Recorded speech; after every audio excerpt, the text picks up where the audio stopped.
بسم اللہ الرحمن الرحیم اللہم صلی علی سیدنا و مولانا محمد و اصحاب سیدنا و مولانا محمد وبارک وسلم۔ السلام علیکم ورحمۃ اللہ وبرکاتہ۔ ناظرین محترم، ARYQ TV پر حیات صحابہ رضی اللہ تعالیٰ عنہم کے بابرکت پروگرام میں میں ہوں آپ کا میزبان قاری محمد یونس قادری۔ اس پروگرام میں ہم صحابہ کرام رضی اللہ تعالیٰ عنہم کی زندگیوں پر بات کرتے ہیں۔ وہ لوگ جنہیں رب کائنات نے رضی اللہ عنہم ورضوا عنہ کا تاج عطا کیا، وہ لوگ جن کی بابت خالق کائنات نے قرآن میں فرمایا اگر ایمان لانا ہے تو کما من الناس، ایسے ایمان لاؤ جیسے صحابہ ایمان لائے، یعنی ان کے ایمان کو معیار حق قرار دیا۔ آج ہم جس عظیم صحابی رسول کا ذکر کرنے لگے ہیں وہ عظیم مجاہد ہیں، عظیم سپہ سالار ہیں، اور پھر کاتب وحی ہونے کا اعزاز بھی انہیں حاصل ہے، بہت سے اعزازات ان کے دامن میں ہیں۔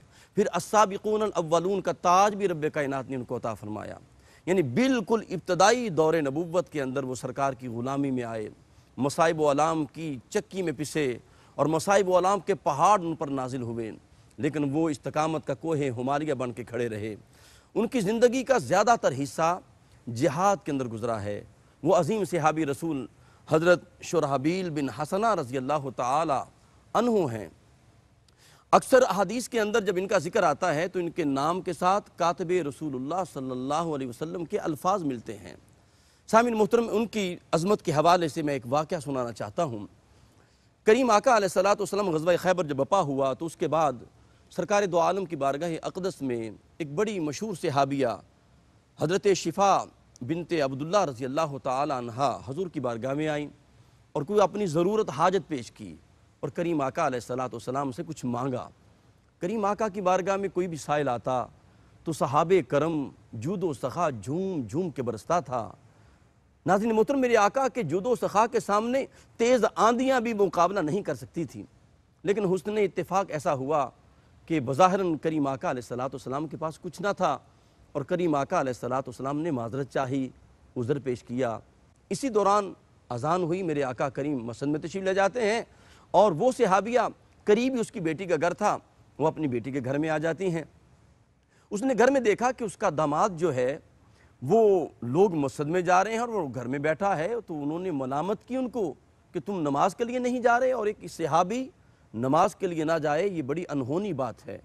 تو اس نے کہا خالہ جان مجھے آپ ملامت نہ کریں، اصل میں بات یہ ہے میرے پاس ایک ہی قمیض ایک ہی کرتا تھا، اس پر کئی پیوند لگے ہوئے ہیں، لیکن وہ بھی کریم آقا علیہ السلام نے عاریتاً مجھ سے لے لیا ہے۔ اللہ اکبر۔ سرکار دو عالم نے کہا میرے پاس کچھ نہیں ہے، قمیض کرتا نہیں ہے، تو کہا وہ میں نے سرکار دو عالم کو دے دی ہے، اب میرے پاس صرف تہبند ہے، تو اگر میں اسی طرح مسجد میں جاتا ہوں تو مجھے حیا آتی ہے، جب لوگ پوچھیں گے تیری قمیض کدھر ہے تو کیا میں لوگوں کو یہ بتاتا پھروں کہ میں نے سرکار دو عالم کو قمیض دے دی ہے؟ تو مجھے حیا آتی ہے، اس لیے میں گھر میں بیٹھا ہوں۔ تو وہ صحابیہ بڑی پریشان ہوئی، وہ کہتی میں تو سرکار کو بار بار اصرار کرتی رہی کہ مجھے کچھ عطا کریں، مجھے کچھ عطا کریں، لیکن کریم آقا علیہ السلام اس حال میں تھے۔ ناظرین محترم، بتانا یہ چاہتا ہوں اس کے داماد کون ہیں اور آقا پہ تن من دن قربان کرنے والے یہ صحابی کون ہیں جو گھر میں بیٹھے ہوئے تھے، جن کا کرتا سرکار دو عالم نے پہنا ہوا تھا۔ یہ عظیم سپہ سالار حضرت شرحبیل بن حسنہ رضی اللہ تعالی عنہ تھے۔ ہمارے ساتھ ہمیشہ کی طرح تشریف فرما ہے، انتہائی محترم، جب وہ بولتے ہیں تو ایک شہد کا دریا رواں ہو جاتا ہے، جناب محترم مفتی محمد طاہر تبسم قادری صاحب۔ السلام علیکم ورحمۃ اللہ۔ وعلیکم السلام ورحمۃ اللہ۔ مفتی صاحب میں چاہتا ہوں بلا تمہید آپ ذرا ذکر کریں کہ حضرت شرحبیل الحسنہ کہ کس طرح مصائب و آلام میں وہ سرکار دو عالم کا قرب انہوں نے حاصل کیا، اوائل دور میں انہوں نے سرکار کے نام پر کیسے تن من دن قربان کیا۔ بسم اللہ جی۔ الحمد لولیہ والصلاة علی اہلہا، اما بعد فاعوذ باللہ من الشیطان الرجیم، بسم اللہ الرحمن الرحیم۔ بہت شکریہ۔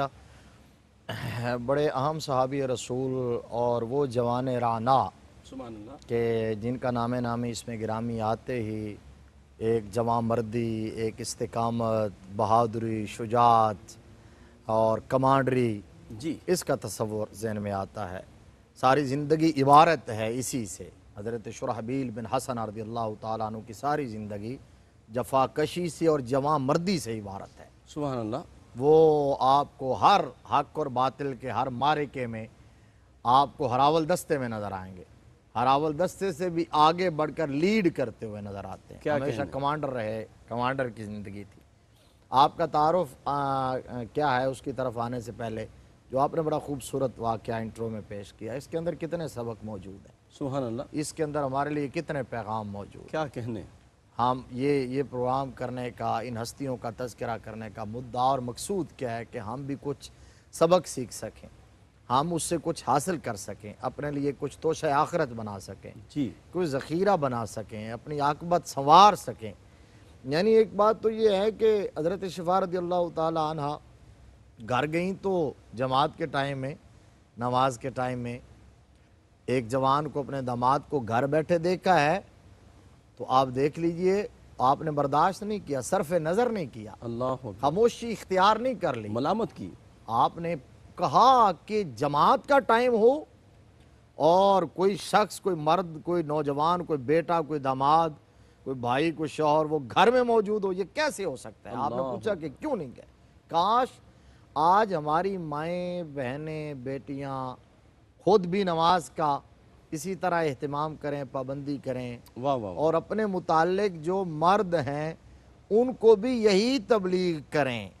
اسی طرح مرد جو ہیں کاش وہ پابند ہو جائیں نماز با جماعت ادا کرنے کے, اور پھر اپنی عورتوں پر بھی نظر رکھیں کہ وہ نماز پڑھتی ہیں کہ نہیں پڑھتی, ان کو بھی تبلیغ کریں, ان کو بھی ترغیب دیں. سبحان ہم اللہ. نے, آپ کو یاد ہوگا, ہمارے ناظرین کو یاد ہوگا, جی گزشتہ پروگرام عظیم صحابی رسول نابینا صحابی حضرت عبداللہ بن ام مکتوم رضی اللہ تعالیٰ عنہ پر کیا تھا, اس میں بھی نماز کا جی, تذکرہ آیا بالکل تھا. بالکل بالکل. اچھا, اس میں جماعت کی اہمیت, لیکن ایک بات میرے ذہن میں آ رہی ہے کہ اسی لیے آقا کریم صلی اللہ علیہ وسلم نے فرمایا ہے, حضور کی تعلیمات میں ہے کہ فرائض مسجد میں بعد جماعت ادا کیے جائیں اور نوافل اور سنتیں گھر میں پڑھنا اولا اور افضل ہے. سبحان اللہ. دو وجہوں سے کہ تمہارے گھر برکت سے محروم نہ ہو جائیں, قبرستان نہ بن جائیں, اور تم جب گھر میں نماز پڑھو تو تمہاری اولاد کو ترغیب ہو, سبحان اللہ. تربیت ہو بچوں اور بچیوں کی, سبحان اللہ. انہیں بھی شوق ہو, وہ بھی نماز کی طرف آئیں.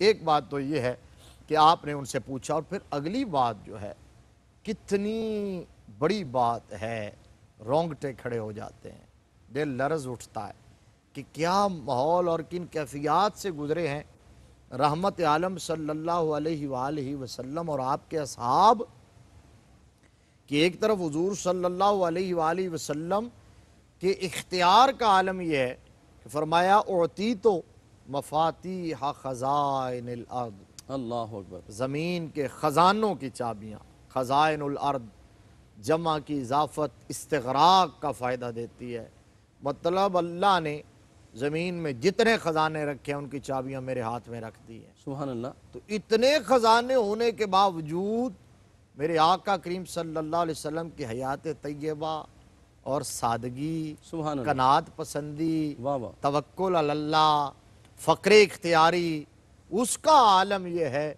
کہ آپ کرتا مبارک اور قمیص مبارک بھی اپنے غلام سے مانگ کر پہنے ہوئے. اللہ اکبر. اچھا مفتی صاحب, مانگ میں کے عرض کروں پہنے یہاں ایک بات کہ یہ واقعہ مدینہ پاک کا ہے, جی جی یہ مکی دور نہیں ہے مصائب والام کا, یہ تو بہار کا موسم ہے, جی جی, لیکن پھر بھی اپنے پاس کچھ نہیں ہے.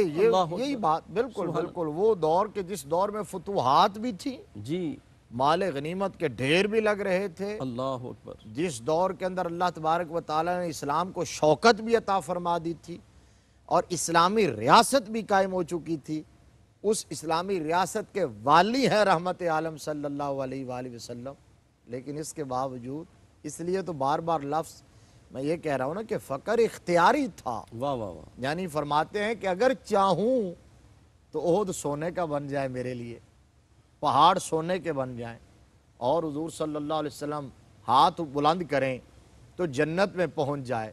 فرمایا دل چاہ رہا تھا جنت کا پھل توڑ کے تمہارے سامنے رکھ دوں, جو جنت کا پھل توڑ کے صحابہ کے لیے لا سکیں ان کے گھر میں کئی کئی دن چولہا نہ جلے. اللہ اکبر. اللہ. یہ ہے کہ آقا کریم صلی اللہ علیہ وسلم نے, اس کے اندر کیا پیغام ہے کہ آخرت کو ترجیح دی ہے. بے شک بے شک. آپ نے عقبہ کو ترجیح دیا, اخروی زندگی کو. دنیا جو ہے یہ مومن کے لیے قید خانہ ہے، کافر کے لیے جنت ہے۔ اللہ اکبر۔ تو آقا کریم صلی اللہ علیہ وسلم نے میرے غلاموں کو بھی یہی ترغیب اور تعلیم تو دی۔ یہ السابقون الاولون کا تاج آپ کو عطا ہوا حضرت شرحبیل بن جی حسنہ جی کو، جی اس اب پہ میں آپ کا چاہتا ہوں ایک تو یہ تعارف آپ کا جی کہ آپ کا اسم گرامی تو آ گیا، اور آپ کے والد ماجد کا نام حضرت عبداللہ بن مطع بن عبداللہ، امام ابن اسیر نے یہ لکھا ہے، اور اسد الغابہ کے مطابق عبداللہ بن عامر بن مطع، یعنی آپ کے والد ماجد کا نام عبداللہ ہے، لیکن جو ہے آگے سند کے اندر تھوڑا سا اختلاف ہے۔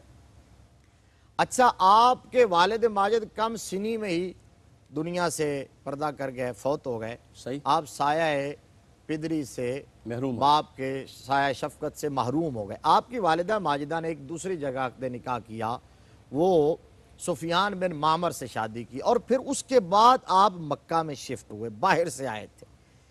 تو وہ جو پچھلی زندگی تھی، آپ کا خاندان، آپ کے والد، اس حوالے سے لوگوں کو، مکہ والوں کو کچھ معلوم نہ تھا۔ صحیح، تو یہی وجہ ہے کہ آپ کو آپ کی والدہ ماجدہ کے نام سے ہی یاد کیا جاتا تھا، حسنہ۔ سبحان آپ کی اللہ، والدہ ماجدہ کا نام حسنہ تھا، تو آپ شرحبیل بن حسنہ مشہور ہوئے۔ والد کا نام ہی کسی کو یاد نہ تھا، نہ آپ کا نسب پہ کبھی کسی نے بات کی، ماں کے نام سے۔ اور اس نے اتفاق یہ ہے کہ ہم نے گزشتہ پروگرام جس صحابی رسول پر کیا، وہ بھی اپنے ماں کے نام سے مشہور ہوئے تھے، جی بالکل ابن بالکل، ام مکتوم، ایسے ہی، اور آپ بھی اپنی ماں کے نام سے بن حسنہ، شرحبیل بن حسنہ۔ اچھا، یہ بات کہ وہ جو کٹھن دور تھا اسلام کا، جو آزمائشوں کا اور تکالیف کا دور تھا اور ابتدائی زمانہ تھا، جب دین کی بات کرنا، حق کی بات کرنا، اسلام کی بات کرنا، جی وہ صراط پر چلنے کے مترادف تھا، صحیح، اور پورے زمانے کی مخالفت مول لینے کے مترادف تھا، اور مصائب و آلام کہ پہاڑ ٹوٹ پڑتے تھے جو اس وقت اسلام کا، یا بانی اسلام صلی اللہ علیہ وآلہ وسلم کا نام لیا کرتا تھا۔ خاص طور پر جو نبوت کے، بعثت کے ابتدائی 3-4 سال ہیں، جب تک حضرت سیدنا امیر حمزہ رضی اللہ تعالیٰ عنہ اور سیدنا فاروق اعظم رضی اللہ تعالیٰ سبحان عنہ یہ اسلام کی آغوش میں نہیں آئے تھے، دامن مصطفیٰ سے وابستہ نہیں ہوئے تھے، اس سے پہلے بہت مشکل حالات تھے، اور ان دنوں میں اسلام قبول کرنا بہت بڑی بات تھی۔ حضرت شرحبیل بن حسنہ رضی اللہ تعالیٰ عنہ کو اللہ نے یہ شرف عطا کیا ہے کہ آپ ان دنوں دامن مصطفیٰ سے وابستہ ہوئے ہیں، واہ واہ، ان دنوں آپ نے اسلام قبول کیا ہے، آغوش اسلام میں آپ نے پناہ لی ہے۔ صرف آپ ہی نہیں، آپ پورے خاندان سمیت، یعنی ایسے صحابہ بھی کم ہیں جن کے پورے خاندان کو نبی رحمت صلی اللہ علیہ وسلم کی غلامی کا شرف ملا ہے۔ ان میں سے ایک حضرت شرحبیل بن حسنہ، خود بھی، والدہ ماجدہ بھی، ستیلے والد بھی، اور آپ کے 2 اخیافی بھائی تھے۔ یہ سارے کا سارا خاندان میرے مصطفیٰ کریم صلی اللہ علیہ وسلم کی غلامی میں آیا، اور السابقین الاولین میں ہونے کا شرف انہوں نے کیا پایا۔ کہنے۔ ناظرین محترم، حضرت شرحبیل بن حسنہ رضی اللہ تعالیٰ عنہ استقامت کا پہاڑ بن کے کھڑے رہے، اور کریم آقا علیہ السلام نے آپ کو جو نوازا ہے، انشاءاللہ اس پہ بات ہو رہی ہے۔ اپنے قلب و روح کو ذکر مصطفیٰ سے معطر رکھیں، ملاقات کرتے ہیں ایک وقفے کے بعد۔ السلام علیکم ورحمۃ اللہ وبرکاتہ۔ ناظرین محترم، حیات صحابہ رضی اللہ تعالیٰ عنہم کے بابرکت پروگرام میں آپ شامل ہیں، اور عظیم جرنیل صحابہ حضرت شرحبیل بن حسنہ کا حسین ذکر جاری ہے۔ ان کے امتیازات میں جہاں السابقون الاولون کا تاج رب کائنات نے آپ کو عطا فرمایا، وہاں یہ اعزاز بھی آپ کے دامن میں ہے کہ اسلام کے عظیم سپہ سالار جنہیں سیف اللہ کا لقب ملا، حضرت خالد بن ولید رضی اللہ تعالیٰ عنہ، وہ آپ کے معترف تھے۔ وہ کہا کرتے تھے کہ میں نے ان سے بڑا شجاع نہیں دیکھا، بہادر نہیں دیکھا، جمع مرد نہیں دیکھا، تو وہ آپ کی شجاعت کے معترف نظر آتے ہیں۔ پھر آپ کے اعزازات میں یہ بھی بات شامل ہے کہ ختم نبوت کے حوالے سے، تحفظ ختم نبوت کے حوالے سے آپ کا نام صف اول میں آتا ہے۔ جھوٹے نبوت کے جو دعوے دار تھے، ان کو واصل جہنم کرنے کے حوالے سے آپ صف اول میں نظر آتے ہیں۔ مفتی صاحب، آپ فرما رہے تھے کہ آپ کا جو پہلا دور ہے وہ بڑا مصائب و آلام کا دور تھا، اور یہ تو بات سچی ہے کہ ستیزہ کار رہا ہے ازل سے تا امروز، چراغ مصطفی سے شرار ابو لہب۔ جی، اور میں سمجھتا ہوں کہ آج ہمیں دین یوں مل گیا جیسے کوئی تھالی میں پھول رکھ کے پیش کرتا ہے یا مٹھائی پیش کرتا ہے۔ صحیح، آج آسانی سے ہمارے گھر میں دین آ گیا، ہمیں گھر کی دہلیز پر مل گیا۔ شاید اس لیے ہمیں اس دین کی اور حق کی اور اس چیز کی اتنی اہمیت کا ادراک اور احساس نہیں ہے، ان لوگوں سے پوچھئے جنہوں نے اس دین اسلام کے لیے اللہ نشتر لگوائے ہیں، جنہوں نے تیر کھائے ہیں، جنہوں نے نیزے سہے ہیں، جنہوں نے اپنے بچے ذبح کروائے ہیں، جنہوں نے چھپ چھپ کے عبادتیں کی ہیں، اور پھر جنہوں نے وطن چھوڑا ہے۔ بلکہ مفتی صاحب وہ آیت ہی پڑھنے فالذین ہاجروا جی واخرجوا، بے شک یہ اللہ تبارک و تعالیٰ نے اس لیے فرمایا فالذین ہاجروا واخرجوا واوذوا فی سبیلی اللہ اکبر، لأکفرن عنہم سیئاتہم ولأدخلنہم جنات تجری من تحتہا الانہار۔ واہ واہ واہ، اللہ نے فرمایا ہے وہ لوگ سبحان اللہ، جنہوں نے جو ایمان لائے فالذین ہاجروا واخرجوا من دیارہم جی واوذوا فی سبیلی، ہجرت کی ہے جنہوں نے، اور جو میری راہ میں ستائے گئے ہیں، اللہ اکبر، اذیت دیے گئے ہیں، اور جو گھروں سے نکالے گئے ہیں، جنہیں میری راہ میں اذیت دی گئی ہے، تو اللہ تبارک و تعالیٰ فرماتا ہے کہ میں نے ان کی سیئات کو معاف کر دیا ہے۔ واہ واہ واہ، اب یہ بات کہ اذیت دین اسلام کی راہ میں جتنی حضرت شرحبیل بن حسنہ رضی اللہ تعالیٰ عنہ نے، یعنی وہ صحابہ جو بہت زیادہ ستائے گئے، جن کو بہت زیادہ تکالیف، اور پھر جو ڈٹ کر حق کے لیے کھڑے بھی ہو جاتے تھے۔ اسلام کے ابتدائی دور میں ہم جس طرح بات کر رہے ہیں کہ چھپ کے عبادت کیا کرتے تھے صحابہ، کبھی کسی گھاٹی میں، کبھی کسی جگہ، تو جو چھپ چھپ کے حضور کے ساتھ چند نفوس قدسیہ جی حضور کی امامت میں نماز پڑھا کرتے تھے، ان کے اندر ایک حضرت شرحبیل بن حسنہ بھی ہوتے تھے۔ سبحان اللہ، ایسے ہی ایک موقع کا بڑا حسین واقعہ ہے کہ ایک گھاٹی میں آپ ایک جگہ ایک دامن کوہ میں پناہ لے کے عبادت کر رہے تھے کہ مشرکین کی ایک ٹولی آ گئی وہاں، انہیں پتہ چلا کہ یہ مسلمان جو ہے ایک نیا دین انہوں نے اختیار کر لیا ہے، اور ہمارے بتوں کو، ہمارے خداؤں کو برا بھلا کہتے ہیں، ہمارے دین کو باطل کہتے ہیں، ہماری پوری تاریخ کو جھٹلا رہے ہیں۔ تو وہ آ گئے اور انہوں نے جو ہے اذیتوں کے پہاڑ توڑ دیے، وہ ٹوٹ پڑے، اور ان کے اندر حضرت شرحبیل بن حسنہ بھی تھے، صحیح، اور عظیم کمانڈر، عظیم فاتح حضرت سعد بن ابی وقاص رضی اللہ تعالیٰ عنہ جو عشرہ مبشرہ میں سبحان ہیں، اللہ، وہ بھی تھے۔ تو بالآخر جب وہ اذیتیں دے رہے تھے ان مٹھی بھر نفوس قدسیہ کو، ان متلاشیان حق کو، اور جو اللہ تبارک و تعالیٰ اور اس کے محبوب صلی اللہ تعالیٰ علیہ وآلہ وسلم کے راہ پر چل رہے تھے، اس کی رضا کا کام کر رہے تھے، تو جب وہ اذیتیں دے رہے تو حضرت سعد بن ابی وقاص رضی اللہ تعالیٰ نے جوش میں آئے، ایک ہڈی ہاتھ میں آئی، ایک مشرک کے آپ نے سر میں دے ماری، اس کا سر پھٹ گیا۔ اتنے میں دوسرے مسلمان بھی پرجوش ہو گئے، سٹینڈ لے گئے، کھڑے ہوئے، استقامت اور ہمت دکھائی، تو مشرکین بھاگ گئے۔ جب یہ واقعہ نبی رحمت صلی اللہ علیہ وسلم کے سامنے آیا، پھر حضور صلی اللہ علیہ وسلم نے فرمایا کہ اب اس کے لیے کوئی راستہ اختیار کرنا چاہیے، کوئی چارہ کرنا چاہیے۔ پھر ان لمحات میں، ان ماحول میں جب حضور سوچ رہے تھے کہ کوئی ایسی جگہ ہو جہاں ہم اپنی مرضی سے بیٹھ کے حق کی باتیں کر سکیں، اور اپنے منشا کے مطابق ہم عبادت کر سکیں، کوئی روکنے والا نہ ہو، ٹوکنے والا نہ ہو، کوئی خوف و خطر نہ ہو، تو پھر ایک صحابی رسول آئے تھے، وہ بھی 17 یا 18 سال کے جوان تھے، اور وہ بھی ابتدان مسلمان ہو چکے تھے۔ ہم کوشش کریں گے اگلا پروگرام ان پر کریں۔ جی حضرت ارکم بن ارکم، ماشاءاللہ، حضرت ارکم بن ارکم مخزومی رضی اللہ تعالیٰ عنہ، تو انہوں نے عرض کیا آقا دامن صفا کے اندر میرا ایک گھر ہے جو بڑا وسیع ہے، اللہ نے مجھے عطا کیا ہے، وہ میں آپ کی نظر کرتا ہوں۔ سبحان تو اللہ، حضور صلی اللہ علیہ وسلم اپنے صحابہ سمیت وہاں شفٹ ہو گئے، وہاں حضور کی مجلس لگتی، اس ٹیم کا حصہ بھی حضرت شرحبیل بن حسنہ رضی اللہ تعالیٰ عنہ تھے۔ اب جو آپ نے ہجرت کی بات کی ہے، جب یہ سلسلہ مسلسل بڑھتا رہا اور مسلمانوں پر مصائب و آلام کے پہاڑ توڑے جاتے رہے اور عرصہ حیات تنگ کیا جاتا رہا، بالآخر جب اللہ کی بارگاہ سے اذن ملا کہ میرے مصطفیٰ کریم صلی اللہ علیہ وسلم کی نظر پڑی حبشہ کی سرزمین پر، کہ حبشہ کا جو اس وقت کا حکمران تھا نجاشی، تھا تو عیسائی کرسچن تھا، لیکن عادل حکمران تھا اور اچھا انسان تھا، درد دل رکھنے والا انسان تھا۔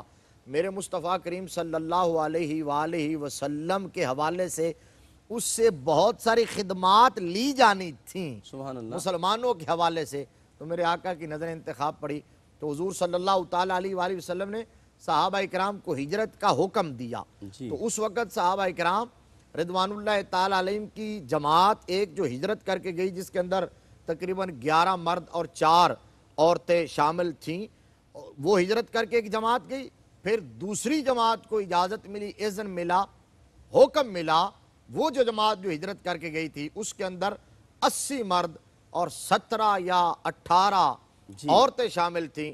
اس کے اندر حضرت شرحبیل بن حسنہ رضی اللہ تعالیٰ عنہ اپنے پورے خاندان سمیت شامل تھے۔ سبحان اللہ۔ تو مطلب یہ ہے کہ یہ پورا خاندان مسلمان بھی ہوا اور پورے خاندان نے راہ خدا میں ہجرت کا شرف بھی پایا ہے۔ سبحان اللہ۔ اور جس طرح آپ نے بات کہی تھی کہ ہجرت کتنی بڑی چیز ہے، کتنی بڑی عبادت ہے، کتنی بڑی جو اہمیت کی حامل یہ بات ہے اور یہ شرف ہے کہ حدیث کے اندر موجود ہے کہ چند چیزیں وہ ہیں جو پہلے والی ساری زندگی کے گناہوں کو محو کر دیتی ہیں، خطاؤں کو یوں صاف کر دیتی ہیں، گناہوں کو یوں پاک کر دیتی ہیں جیسے بچہ آج شکم مادر سے باہر آیا ہو۔ اچھا مفتی صاحب، میں ایک عرض کرنا چاہوں گا، ابھی آپ نے ہجرت حبشہ کی بات کی ہے تو اس میں یہ بھی بات ملتی ہے کہ ام حبیبہ رضی اللہ تعالیٰ عنہ جو بعد میں سرکار کے عقد میں آئی تو وہ بھی اس میں شامل تھی؟ جی جی بالکل، وہ بھی اسی وفد میں شامل تھی یہ جو بعد میں قافلہ جو بعد میں قافلہ گیا۔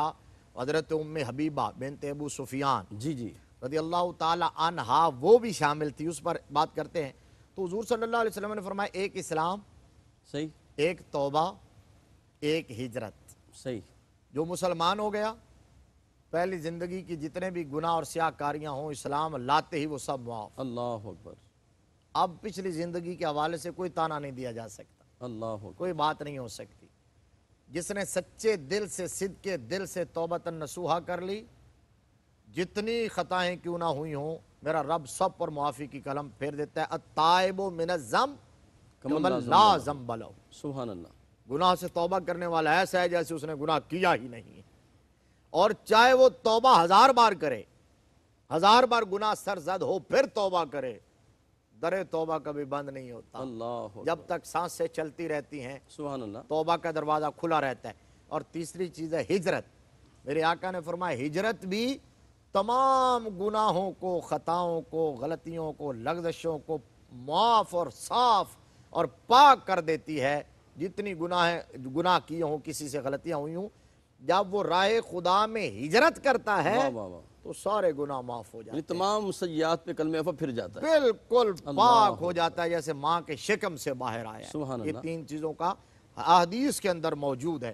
اب آپ کو ہجرت کا شرف، جب وہاں گئے اور 13 سال تک آپ حبشہ میں رہے، اللہ 13 سال تک آپ حبشہ میں رہے، آپ کی زندگی کا زیادہ حصہ جو صحیح جوانی کا دور تھا وہ وہاں گزرا، اور پھر آپ حضور صلی اللہ تعالیٰ علیہ وآلہ وسلم کے ظاہری حیات کے آخری ایام میں تشریف لائے۔ جو آپ نے بات کہی وہیں حضرت ام حبیبہ رضی اللہ تعالی عنہا تشریف فرما تھی، ہجرت کر کے گئی ہوئی تھی، اور ان کے شوہر بھی ساتھ تھے، عبید اللہ بن جہش، وہ بھی ساتھ تھے۔ لیکن بدقسمتی سے وہ وہاں جا کے اسلام سے پھر گئے، مرتد ہو گئے، عیسائی ہو گئے، شراب نوشی کے عادی ہو گئے، نشے میں دھوت رہنے لگے۔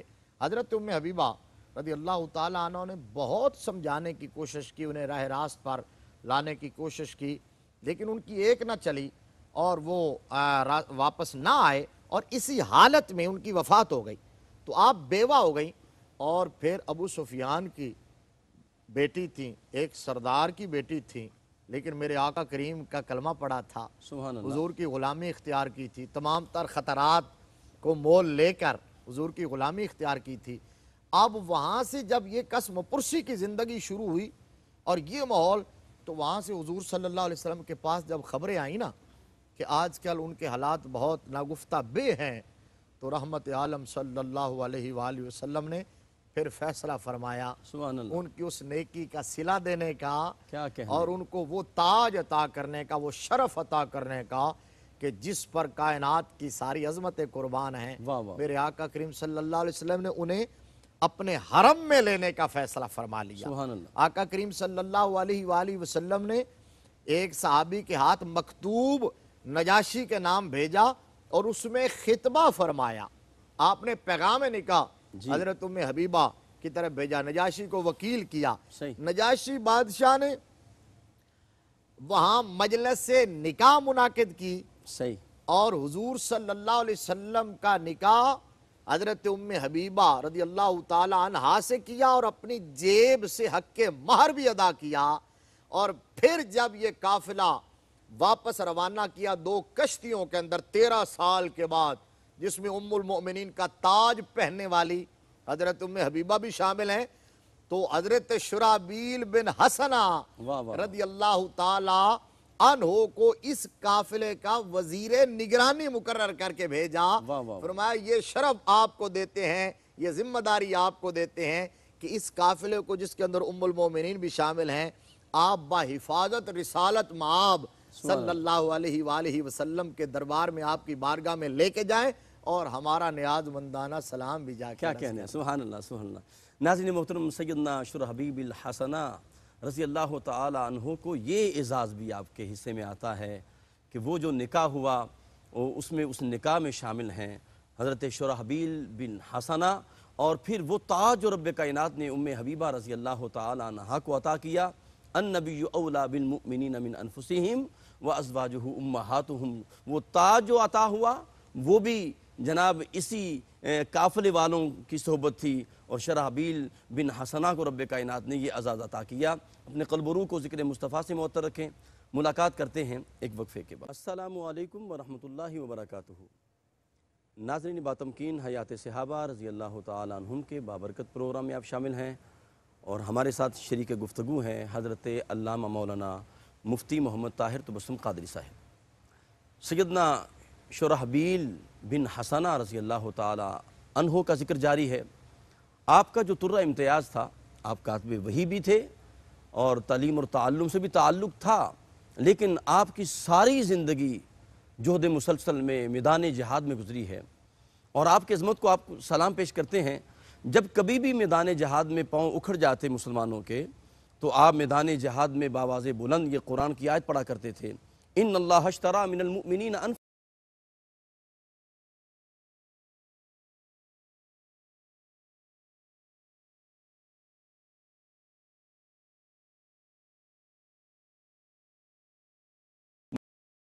مال کو جنت کے بدلے خرید لیا ہے.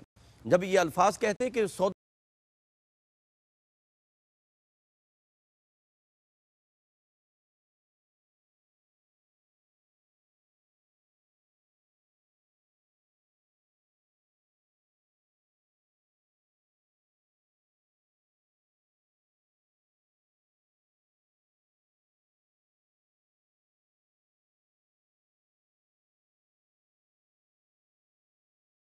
اس پہ یہ بڑا ایک خوبصورت جملہ آپ چن کے آقا کریم صلی اللہ علیہ وسلم نے خود اپنی مبارک سے عطا فرمایا. جب یہ قافلہ واپس پہنچا مدینہ شریف، تو اس وقت رحمت عالم صلی اللہ علیہ وسلم خیبر میں تشریف فرما تھے. جی خیبر فتح ہو چکا تھا، اور اس کے بعد حضور صلی اللہ تعالیٰ علیہ وآلہ وسلم وہاں قیام پذیر تھے، ابھی واپس نہیں آئے تھے. تو جب قافلہ آیا تو 13 سال کا ہجر جو تھا، اللہ اکبر، 13 سال کا فراق اور جدائی، تو اب وہ وہاں سے چلے تھے تو پتہ نہیں کتنے مسرور تھے، کس قدر وہ خوش تھے کہ اب ہم اللہ کے پیارے محبوب صلی اللہ علیہ وسلم کی بارگاہ میں جا رہے ہیں، اللہ رحمت عالم صلی اللہ علیہ وسلم کے دربار میں جا رہے ہیں. سبحان اللہ. ہم والضحیٰ کا مکھڑا دیکھیں گے، آقا کریم صلی اللہ علیہ وآلہ وسلم کی باتیں سنیں گے. سبحان اللہ. 13 سال کی جدائی تھی، وہ ہجر اور فراق کے لمحات انہوں نے پتہ نہیں کس طرح گن گن کے وہ گزارے ہوں گے، وہ دن اور وہ راتیں اور وہ لمحات. تو جب پہنچے نا مدینہ شریف، پتہ چلا کہ آقا کریم صلی اللہ علیہ وسلم تو مدینہ المنورہ میں نہیں ہے، وہ تو خیبر میں ہے. تو اب یہاں ٹھہر نہیں گیا ہے، اللہ اکبر. اور یہ نہیں سوچا کہ اچھا انتظار کرتے ہیں حضور آ جائیں گے. یہ ہے عشق، سبحان اللہ. یہ ہے محبت، یہ ہے ہمارے لیے سبق، رول ماڈل. جس طرح وہ صحابہ نظر کرام نہیں آتے ہم وہ رستہ ہی چھوڑ دیتے ہیں. بے شک ایسا واہ ہے. واہ. اور رخ سرکار سا کوئی نظارہ ہو نہیں سکتا، بے شک بے شک. زمانے میں محمد سا پیارا ہو نہیں سکتا. واہ واہ. اور ہو دیوانہ محمد کا اور جائے نار جہنم میں اللہ اکبر، کسی بھی طور یہ رب کو گوارا ہو نہیں سکتا۔ یعنی مفتی صاحب اتنا طویل سفر کر کے آئے، تھکاوٹ بھی تھی، انتظار کر سکتے تھے، لیکن انہوں نے نہ یہاں ٹھہرنا گوارا نہیں کیا، انہوں نے کہا وہاں چلو جہاں سرکار ہیں، سبحان اللہ، وہاں چلو جہاں حضور صلی اللہ علیہ وسلم، تو خیبر میں آ گئے۔ جی اب جب یہ قافلہ پہنچا تو میرے آقا کریم صلی اللہ علیہ وسلم نے پرجوش انداز میں انہیں ویلکم کیا، جی اہلم و سہلم مرحبا کہا۔ رحمت عالم صلی اللہ علیہ وسلم نے ہر ایک سے معانقہ کیا اور ہر ایک کی پیشانی پر بوسہ عطا فرمایا۔ سبحان اللہ، میرے آقا کریم صلی اللہ علیہ وسلم نے بوسہ دیا، اور اس موقع پر میرے آقا نے اس مقدس قافلے کو ذوالحجرتین کا لقب عطا فرمایا۔ واہ واہ واہ، ذوالحجرتین، ایک ہجرت کر کے وہاں گئے تھے، دوسری ہجرت کر کے مدینہ المنورہ پہنچے، اور اسی موقع پر میرے آقا کریم صلی اللہ علیہ وسلم نے، آپ حیران ہوں گے، سوچئے ہمارے ناظرین، کہ یہ آ رہے تھے حبشہ سے، ادھر خیبر فتح ہو چکا تھا، خیبر میں لڑے اور مجاہد تھے، لیکن میرے آقا کریم صلی اللہ علیہ وسلم نے خیبر کے مال غنیمت سے ان کو حصہ بھی عطا فرمایا ہے۔ واہ واہ، حضور صلی اللہ علیہ حالانکہ وسلم نے جنگ میں شامل نہیں تھے، شامل نہیں تھے۔ کیا کمال ہے جی۔ یہ اچھا مفتی صاحب، ویسے تو ڈرتے ہوئے سوال کر رہا ہوں کیونکہ سرکار کا فرمان ہے، سرکار کا حکم تھا، شامل نہیں ہیں لیکن پھر بھی مال غنیمت عطا ہو رہی، یہ اس میں کیا حکمت تھی؟ یہ اس میں میرے آقا کریم صلی اللہ علیہ وآلہ وسلم کا اختیار ہے، واہ واہ واہ، مصطفیٰ کے اختیار کی کھلی دلیل ہے یہ۔ سبحان اللہ، سبحان آقا کریم صلی اللہ علیہ وسلم مختار کل ہیں، اللہ کے نائب اعظم ہیں، جی شارع علیہ السلام ہیں، مقنن قوانین شرعیہ ہیں، اللہ، حضور مقنن ہیں۔ صحیح، باقی دنیا جہاں کے سارے مفتی علماء وہ قانون شریعت بتانے والے ہیں، میرے مصطفیٰ قانون شریعت بنانے والے ہیں۔ واہ واہ واہ، حضور صلی اللہ علیہ وسلم کا اختیار چھلک رہا ہے، وگرنہ کوئی اعتراض کرتا کہ جی یہ تو شامل نہیں ہوئے، جب شامل نہیں ہوئے تو خیبر کے اموال غنیمت میں سے ان کو حصہ کیسے دیا جا سکتا ہے؟ اس کی ایک اور نظیر بھی ہے کہ بدر کے اندر حضرت عثمان غنی رضی اللہ تعالیٰ عنہ نہیں جا سکے تھے، جی ہمارے ناظرین جانتے ہیں، وہ حضور صلی اللہ علیہ وسلم کی شہزادی اور اپنی زوجہ محترمہ کی تیمارداری میں مصروف تھے، یہاں موجود تھے، لیکن آقا کریم صلی اللہ علیہ وآلہ وسلم نے نہ صرف حضرت عثمان غنی کو بدر کے مال غنیمت سے حصہ عطا فرمایا بلکہ اصحاب بدر میں بھی شمار فرمایا ہے۔ کیا کہنے، فرمایا بدری صحابہ کی فہرست جب بنے گی تو میرے عثمان کا نام بھی اس میں آئے گا۔ اب وہ خاندان رسول اور حضور صلی اللہ علیہ وسلم کی بنت، ان کی تیمارداری، بیمار پرسی اور خدمت میں مصروف ہیں، تو یہ شرف مل رہا ہے اصحاب بدر میں، جن کے بارے میں آقا نے فرمایا اعملوا ما شئتم، بے شک، فرمایا آپ جو مرضی کرو، تمہارے اوپر کوئی گرفت نہیں ہے، وہ بدری صحابہ۔ بلکہ مفتی صاحب یہ بھی اختیار مصطفیٰ ہے، چاہے تو سراقہ کو سونے کے کنگن عطا فرما دیں، چاہے ایک گواہی دینے والے کی ڈبل گواہی قرار دے دیں۔ جی بالکل بالکل، حضرت خزیمہ رضی اللہ تعالیٰ عنہ، یعنی بے شمار یہ آپ نے بات توجہ دلا دی بڑی اہم۔ اس کے اندر ہم یہاں رک کر پیغام صرف یہ دینا چاہیں گے کہ یہ کہنا کہ وہ ہم جیسے ہیں یا ان کا کوئی اختیار نہیں ہے، وہ صرف شریعت کا قانون بتا سکتے تھے، بتا تو ہر ایک سکتا ہے، حضور صلی اللہ علیہ وسلم شارع ہیں، مقنن ہیں، بے شک، بتا بھی سکتے تھے، بنا بھی سکتے تھے۔ حضرت مولا کائنات رضی اللہ تعالیٰ عنہ کو جب تک سیدہ کائنات ان کے نکاح میں، ان کے عقد میں رہی ہیں، تو ایک دفعہ ارادہ کیا تھا نکاح کرنے کا، تو حضور نے بلا لیا تھا اور مجمع عام میں فرمایا تھا، فرمایا علی ہر ایک کر سکتا ہے لیکن تم فاطمہ کے ہوتے ہوئے دوسری شادی نہیں کر سکتے، اللہ یہ اختیار مصطفیٰ ہے، آپ بتائیے تو صحیح، علی سے بڑھ کر قرآن کس کو آتا تھا؟ علی سے بڑھ کر علم کس کے پاس تھا؟ علی سے بڑھ کر فقیہ کون سا؟ علی سے بڑھ کر قاضی کون تھا؟ رضی اللہ تعالی عنہ، کرم اللہ وجہہ الکریم۔ بے شک، تو آپ عرض کر دیتے یا رسول اللہ، قرآن پاک میں تو فَانْكِحُوا مَا طَابَ لَكُم مِّنَ النِّسَاءِ مَثْنَىٰ وَثُلَاثَ وَرُبَاعَ، چار چار کر سکتے ہر مومن، تو میں تو مومنین کا مولا ہوں، جی تو لیکن نہیں، علی جانتے تھے کہ جو آسمانوں سے جبریل لے کے آئیں وہ بھی رب کا قانون ہے، جو مصطفیٰ کی زبان سے نکلے وہ بھی رب کا قانون ہے۔ سبحان اللہ، وَمَا يَنطِقُ عَنِ الْهَوَىٰ إِنْ هُوَ إِلَّا وَحْيٌ يُوحَىٰ۔ یہی وجہ ہے کہ حضور نے خطبہ دیا صحابہ کے مجمع میں، فرمایا یا ایھا الناس قد فرض علیکم الحج فحجوا، فرمایا صحابہ حج فرض ہو گئے، حج کرو، جو صاحب استطاعت ہو۔ ایک صحابی کھڑے ہوئے اقرا بن حابس، عرض کیا اکل عام یا رسول اللہ، یا رسول اللہ کیا ہر سال؟ سرکار خاموش رہے، پھر عرض کیا ہر سال، خاموش رہے، پھر عرض کیا، تو پھر جب 3 مرتبہ جواب نہ ملا بیٹھ گئے تو حضور جلال میں آ گئے تھے، فرمایا بلا وجہ سوال نہ کیا کرو، اللہ لو قلت نعم لوجبت، جی فرمایا اگر میں تمہارے سوال کے جواب میں ہاں کہہ دیتا تو حج ہر سال واجب ہو جاتا۔ کیا مطلب ہے؟ میرے نبی کی ہاں کا نام رب کا قانون واہ ہے، واہ، مصطفیٰ کے لبوں کی جنبش کا نام شریعت ہے، جی حضور صلی اللہ علیہ وسلم کی زبان مبارک کی حرکت کا نام اللہ کا قانون ہے۔ تو اب حضرت شرحبیل کو میرے آقا نے یہاں ذوالحجرتین کا لقب عطا فرمایا ہے، اور پھر حضرت شرحبیل بن حسنہ کاتب وحی بھی ہیں۔ اس سے پتہ چلتا ہے کہ آپ کی تربیت بچپن سے ہی نرالی ہوئی تھی، انوکھی ہوئی تھی، کہ آپ لکھنا پڑھنا بھی جانتے تھے، اور جہاں سے ہم نے آغاز کیا تھا جی اختتام بھی وہیں کرتے ہیں کہ جو چیز غالب ہے، جو حضرت شرحبیل بن حسنہ کے حیات طیبہ پر حاوی نظر آتی ہے، وہ یہ ہے کہ حضرت شرحبیل بن حسنہ کی زندگی ایک مجاہد کی زندگی اللہ ہے، اکبر، اللہ سر بکف مجاہد کی، یمامہ بلکہ کے مفتی میدان صاحب، سے۔ میں چاہوں وہ آپ خود ہی یمامہ کی طرف آ رہے ہیں، میں چاہتا ہوں یہ بات ضرور کریں، ختم نبوت کے حوالے سے آپ صفحے اول میں نظر آتے ہیں، بلکہ سیف اللہ سے پہلے اگلی صفوں میں نظر آتے ہیں۔ ایسی بالکل صحیح بات ہے۔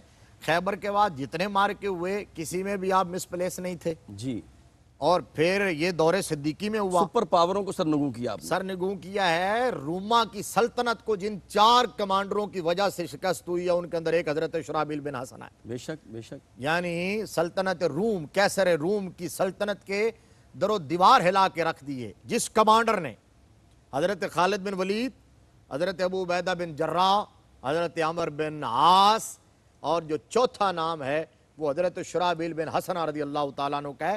اور پھر جس طرح آپ نے پہلے بات کی تھی، آپ میدان میں کود جاتے تھے جب دیکھتے تھے کہیں کہ مسلمان تھوڑے سے بیک فٹ پہ جا رہے ہیں یا میدان چھوڑ رہے ہیں، تو اس وقت زرہ اتار کے پھینک دیتے جی اور میدان میں ڈٹ کے کھڑے ہو جاتے۔